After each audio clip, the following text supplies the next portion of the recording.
Video title, How to Bake a Perfect Chocolate Cake. Voiceover length, approximately 2 minutes and 15 seconds. In today's video, I'm going to teach you how to bake a perfect chocolate cake from scratch.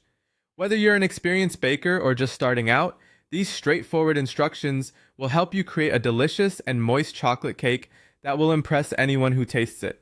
First, let's gather all the ingredients you'll need: all-purpose flour, granulated sugar, unsweetened cocoa powder, baking soda, salt, eggs, milk, vegetable oil, vanilla extract, and boiling water.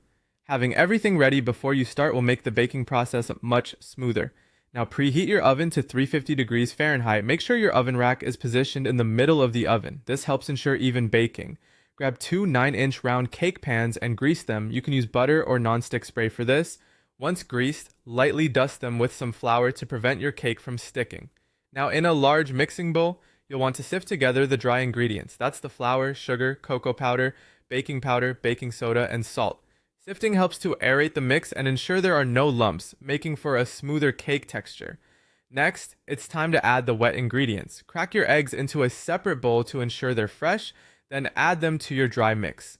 Follow this with the milk, vegetable oil, and vanilla extract. Mix everything together on medium speed using an electric mixer or a sturdy wooden spoon. It's important to scrape down the sides of your bowl occasionally to ensure everything is well incorporated. Once your batter is smooth, add the boiling water. This may seem like an odd step, but trust me, it makes the cake incredibly moist and enhances the chocolate flavor. Now your mixture will be quite liquid, but that's exactly what you're looking for.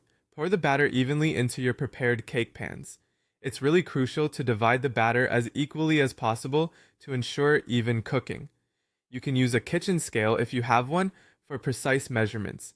Then pop those pans into the preheated oven. Bake the cakes for about 30 to 35 minutes. You'll know they're done when a toothpick inserted into the middle comes out clean or with just a few crumbs attached. While your cakes are baking, you can prepare your favorite icing or frosting to top them off once they cool. Once baked, let the cakes cool in their pans for about 10 minutes. This resting period helps them firm up enough to handle. After that, gently remove them from the pans and let them cool completely on a wire rack. And there you have it, a perfect chocolate cake ready to be frosted and enjoyed. This cake is ideal for birthday celebrations, dinner parties, or just as a treat for yourself. Enjoy the delicious fruits of your labor.